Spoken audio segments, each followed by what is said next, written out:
여러분 안녕하세요. 이번 시간에는 일곱 천사의 위임식 그리고 일곱 대접 심판에 의한 하나님의 임재 이런 내용들을 말씀으로 나누어 보려고 합니다. 15장 7절 말씀 먼저 읽겠습니다. 내 생물 중에 하나가 영원토록 살아계신 하나님의 진노를 가득히 담은 금대접 일곱을 그 일곱 천사들에게 주니. 계시록 15장 7절에 내 생물은요, 하나님이 창조하신 피조물 전체 중에서 생명을 가진 존재들의 대표적 천상적 대표들이다, 이렇게 말씀드릴 수 있어요. 내 생물은 가장 높은 서열의 천사들입니다. 구약에 나오는 스랍들, 그룹들 이런 표현에 해당되는 천사들이죠. 그래서 그들의 그 하늘에서의 임무는 모든 피조물을 이끌어서 전능하신 하나님, 창조주 하나님을 예배하게 하는 그런 임무와 그런 사역을 가진 천사들이라고 할 수 있어요. 내 생물과 24장로들이 요한계시록에서 하늘의 경배를 주도하는 그런 존재들이죠. 그래서 그들은 항상 하나님의 보좌에 가장 가까운 곳에 있기 마련이죠. 그래서 그들은 천상의 예배를 주도하는 그 지도자급 천사들로서 가장 강력한 천사들로 간주가 돼요. 그래서 계시록에서 여러 군데서 그들의 존재가 언급이 되죠.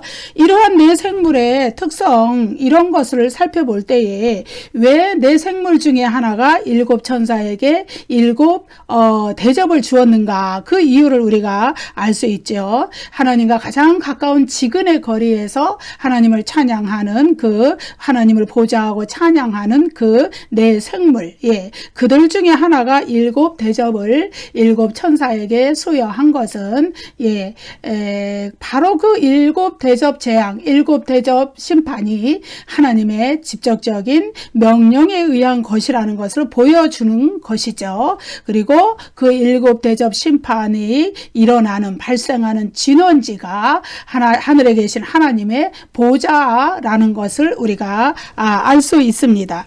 그 일곱 천사들에게 주니, 이 구절은 일곱 천사들에 대한 그 일곱 대접 심판을 수행할 그 사명의 위임을 보여줘요. 그리고 또 그 사명을 수행하기 위해서는 권능이 있어야 되겠죠. 그래서 그 권능의 수여를 의미해요.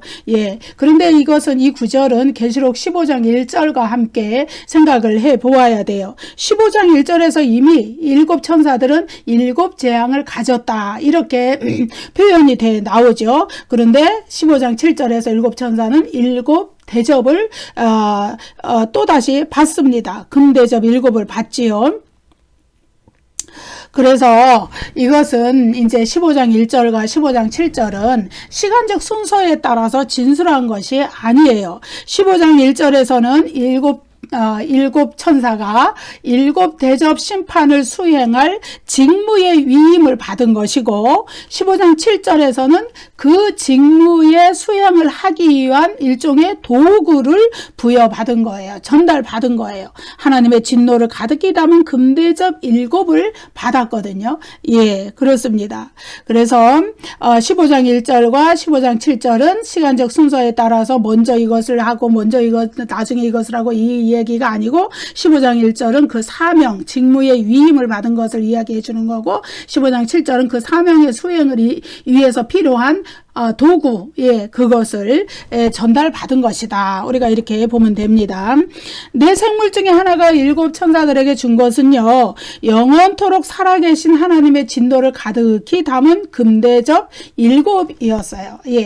여러분, 요한계시록에서 하나님의 진노가 이제 비유적으로 표현이 돼서 나왔었죠.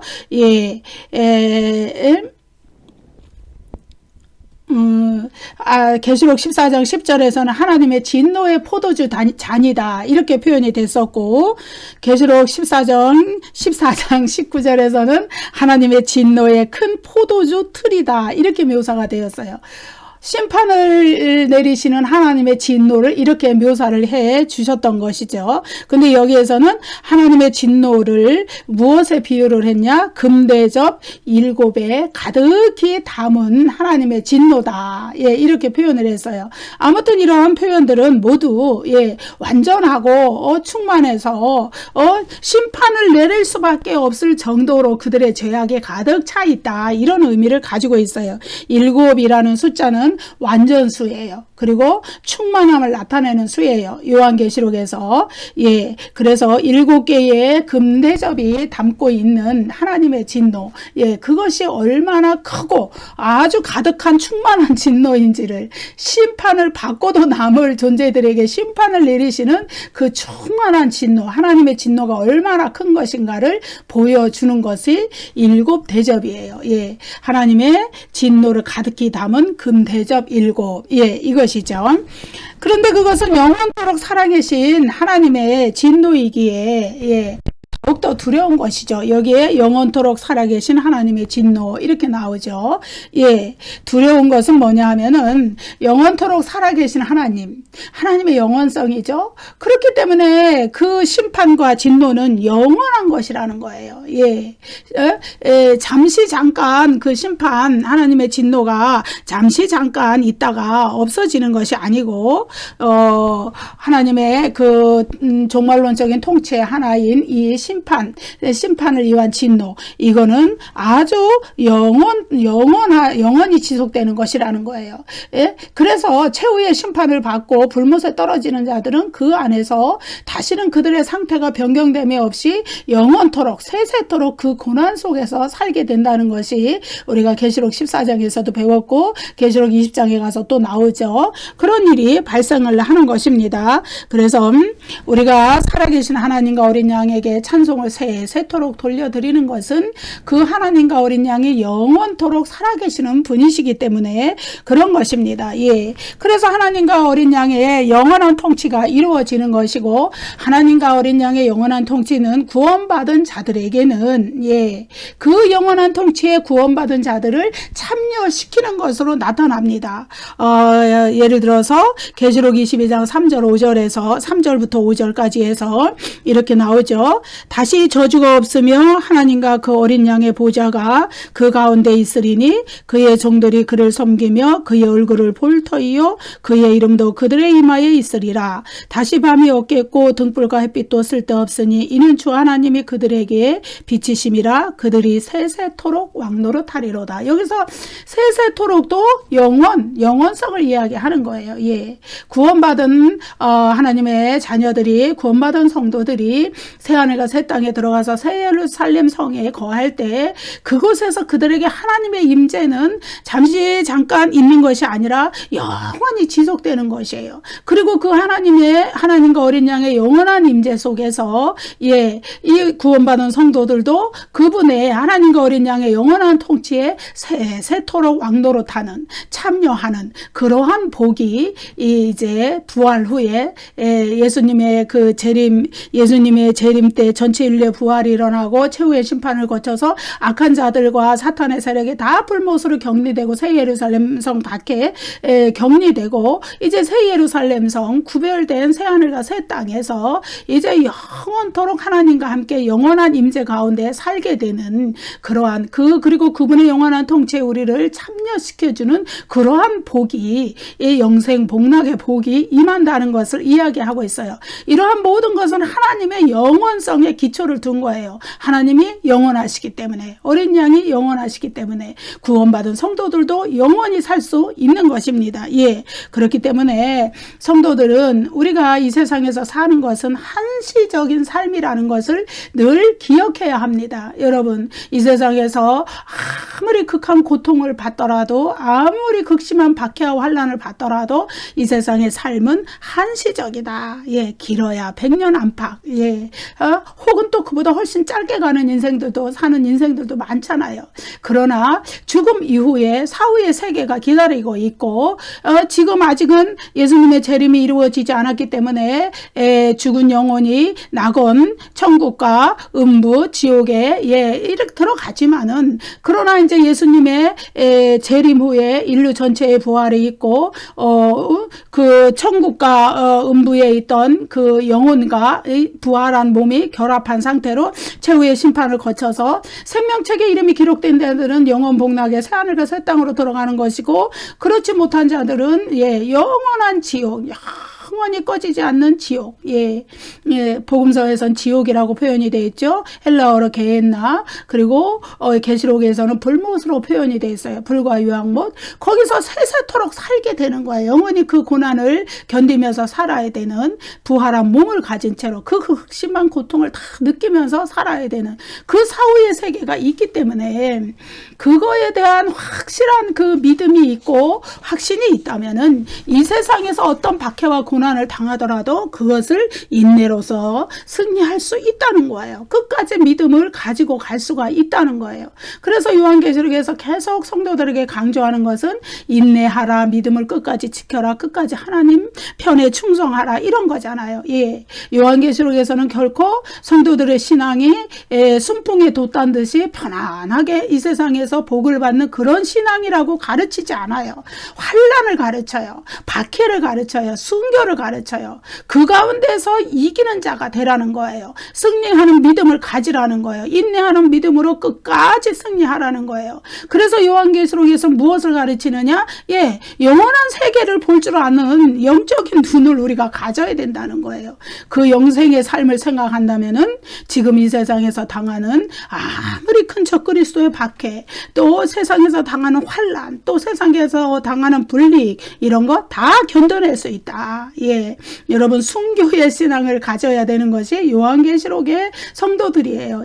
그리고 그것은 남의 일이 아니라 바로 우리에게도 해당되는 이야기라는 것을 여러분이 아셔야 될 줄로 믿습니다. 그 환난과 박해 속에서 그 환난과 박해를 견디지 못해서 하나님과 어린 양을 부인한다면은 그에게 기다리고 있는 거는 영원토록 살아계신 하나님의 진노를 직면하는 거, 그래서 불못에 떨어지는 거, 그거 외에는 없다, 이런 이야기죠. 여기서 대접이라는 것이 나오죠. 하나님의 진노를 가득히 담은 금대접 7 대접. 이 대접이라는 거는요, 옛날에 이제 구약에서 속죄 제사를 드리고 그럴 때 쓰는 제기예요. 말하자면 제사 드릴 때 쓰는 그릇, 용기, 그런 대접. 그런 거예요. 그래서 그거는 모양이 이렇게 뭐라 그럴까요? 받침이 넓고, 그리고 요 높이가 얇은 그런 그릇이에요. 그렇기 때문에 그 안에 있는 내용물들이 쉽게 홀딱하고 이렇게 쏟아질 수가 있는 것이죠. 구약 성경에서 이 대접은 성막이나 성전에서 제사장이 제사를 드릴 때 사용이 되었었죠.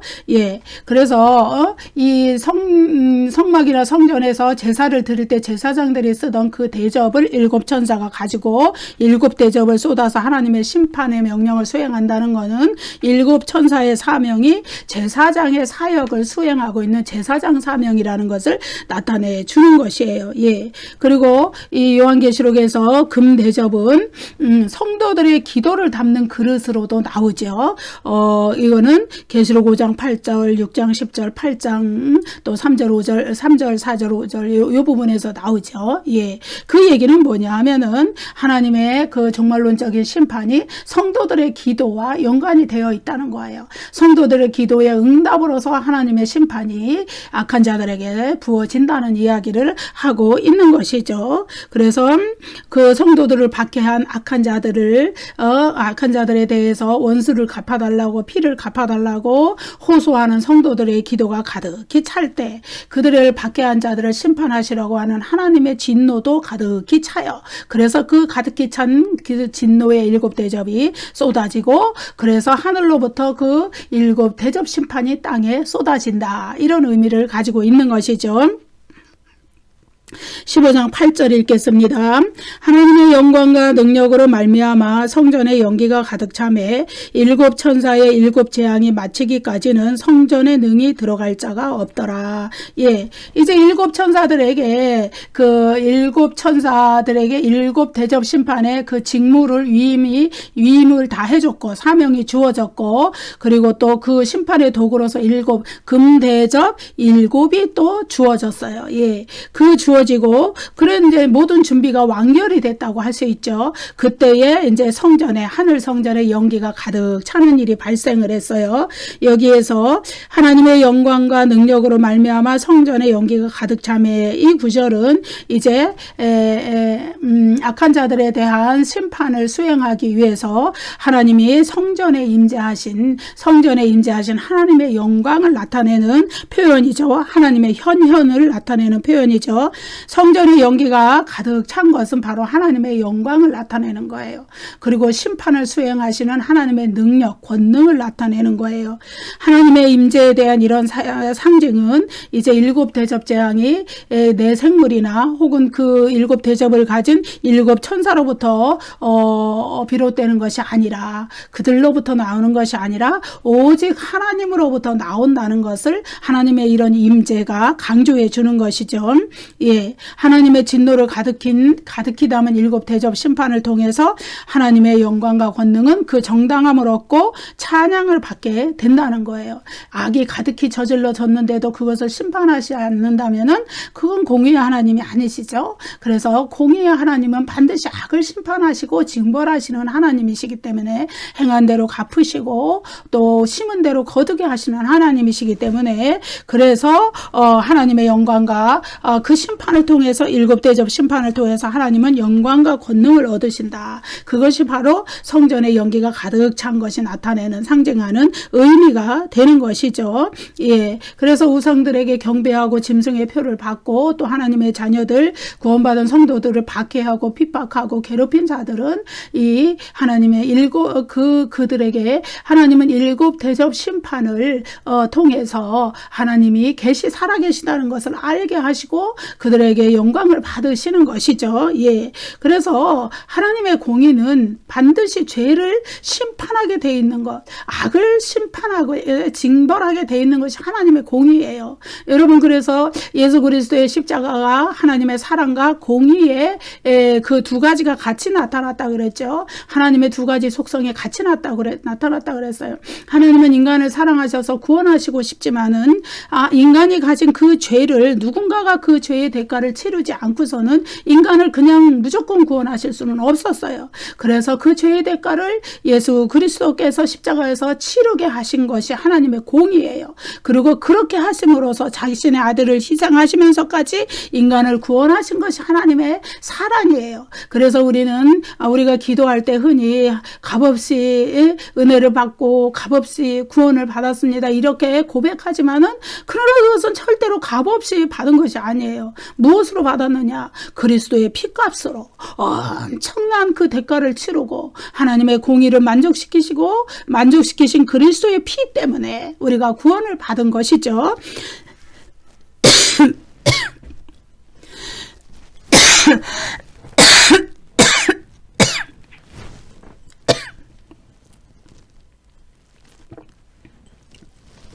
역사가 진행되는 내내 이제 박해를 당하고 순교를 당한 성도들의 기도가 하늘에 상달됐어요. 하나님은 그 기도를 들으시고 반드시 하나님의 공의로서 그 악한 자들을 징벌하심으로써 그분의 하나님의 영광을 받으시는 것이에요. 예, 이제 일곱 대접 심판이라는 이런 체계적인 재앙으로 하나님은 응답하시고 역사의 과정에서도 대접 심판 중에 일부를 시행하시고 역사의 끝에 예수님이 재림하실 때도 마지막 최후의 심판을 마지막 대접 심판으로서 이렇게 일곱째 대접 심판으로서 실행을 하시는 것이죠. 그래서 하나님의 영광이 이제 성전에 심판을 하기 위하여 임재하신 하나님의 그런 연기가 가득 찼다. 하나님의 영광과 능력으로 말미암아서 그렇죠. 하나님의 영광이 일곱 대접 심판을 통하여서 나타난다. 예. 일곱 천사의 일곱 재앙이 마치기까지는 성전에 능히 들어갈 자가 없더라. 예, 이거는요, 예, 하나님의 임재와 임박한 심판 때문에 감히 누구도 성전에 들어갈 수가 없었다는 것을 강조한 표현이 되는 것이죠. 일곱 천사의 일곱 재앙이 마치기까지는, 예, 여기 이제 마치기까지는, 예, 헬라어로 아크리, 이런 이제 접속사인데 어떤 전환점을 보여주죠. 하나님의 심판이 수행되는 동안에는 아무도 그 성전에 들어갈 수가 없다 이거예요. 예, 하나님의 심판이 마칠 때에야 비로소 들어갈 수 있다, 성전에. 심지어, 예, 어떻게 그 안에서 섬기는 천사들도 또 내 생물도 성전 밖에 나가 있는 거예요. 예, 하나님의 성전이, 예, 그 하나님의 영광과 능력이 성전에 가득히 임재했을 때 그러하다, 이 얘기예요. 그래서 하나님의 심판을 위해 임재하실 때는 아무도 그 성전에 들어갈 수가 없고, 그러나 하나님은 심판만 하시는 것이 아니잖아요. 하나님의 통치는 구원도 있고 피조물을 보존하시는 섭리의 사역도 행하시고, 이러한 모든 때에는 다 같이 하나님의 임재 속에 이렇게 구원받은 성도들이 같이, 또 천사들도 하늘의 그런 존재들도 같이 임할 수가 있다는 것이죠. 그래서 계시록 22장 3절에서 보면은 다시 저주가 없으며 하나님과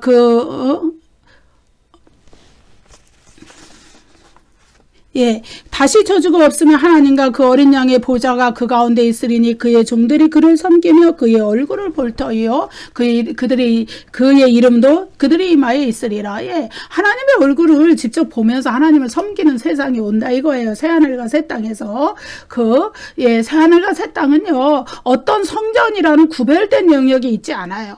그 영역 전체가 다 성전이에요. 예, 심지어 하나님과 어린 양이 그 성전이심이라고 계시록의 끝부분에 나오죠. 예, 마지막 부분에 나오죠. 그렇기 때문에 더 이상 성전이 쓸데가 없는 거예요. 하나님이 임재하신 바로 거기가 성전이 되기 때문에 직접 그 하나님을 섬기고 얼굴을 보고 이런 일이 발생을 하는 거죠. 그런데 여기 일곱 대접 심판에는 하나님의 진노의 심판이 얼마나 두렵길래 하나님이 영광과 능력으로 그 성전에 임재하셔서 그 심판을 수행하실 때는 심지어 그 내생물들도 또 그 일곱 천사들도 성전 밖에 나가 있고 하나님과 함께 성전 안에 있을 수가 없었다. 예, 누구도 여기 그 일곱 천사의 일곱 재앙이 마치기까지는 성전 안에 하나님의 임재를 감히 감당할 수 없었다. 예, 그런 이야기를 하고 있는 것이에요. 구약 성경에서도 제사장들이 하나님의 영광이 임할 때 감히 하나님 앞에 설 수 없었다는 사실들이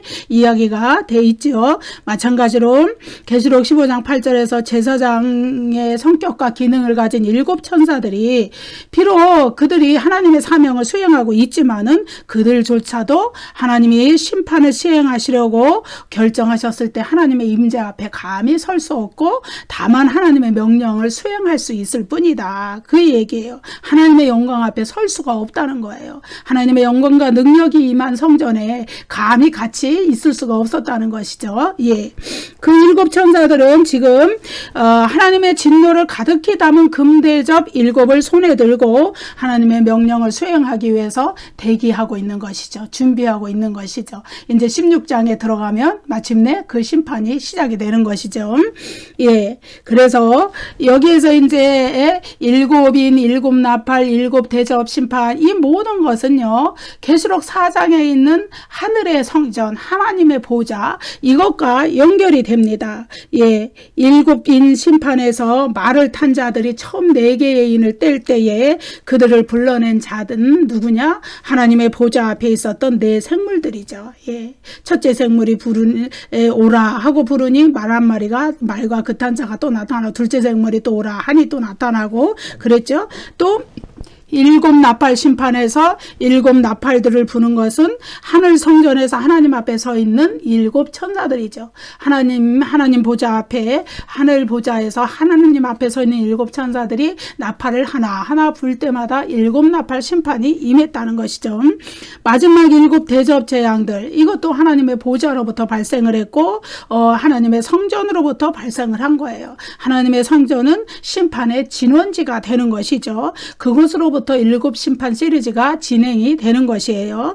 예, 그래서 일곱 대접 재앙, 일곱 대접 심판은 일곱인 일곱 나팔보다 더 자세하게 묘사가 되죠. 요한계시록의 점진적 반복 구조에 의해서 이제 일곱 심판 시리즈 중에 마지막 재앙이기 때문에, 마지막 심판이기 때문에 가장 자세하게 묘사가 되는 거예요. 그래서 이 묘사는 하나님의 증거 장막이 열리고, 증거 장막의 성전이 열렸죠. 15장 5절에서. 그 다음에 일곱 재앙을 가진 일곱 천사가 성전으로부터 나왔죠. 15장 6절. 그리고 네 생물 중에 하나가 영원토록 살아계신 하나님의 진노를 가득히 담은 금대접 일곱을 일곱 천사들에게 주었죠. 15장 7절. 그 다음에 마지막으로 하나님이 임재하신 성전에 연기가 가득 차고 일곱 천사의 일곱 재앙이 마칠 때까지는 아무도 성전에 들어갈 자가 없다. 15장 8절. 이렇게 묘사가 돼 있죠. 예. 그래서 이 심판의 이제 일곱 심판의 마지막 장면에서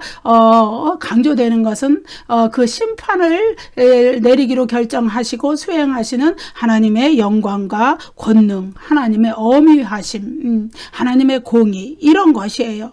그래서 계시록 4장에 하나님의 보좌에서 하나님의 하늘 성전, 하나님의 보좌로부터 시작된 심판이 이제 땅으로 쏟아지는, 일곱인 심판도, 일곱 나팔 심판도, 일곱 대접 심판도 땅으로 그 하나님의 보좌로부터, 하나님의 영광과 능력으로부터, 하나님의 공의로부터 이렇게 땅으로 그 심판이 쏟아진다는 것을 우리가 알 수 있습니다.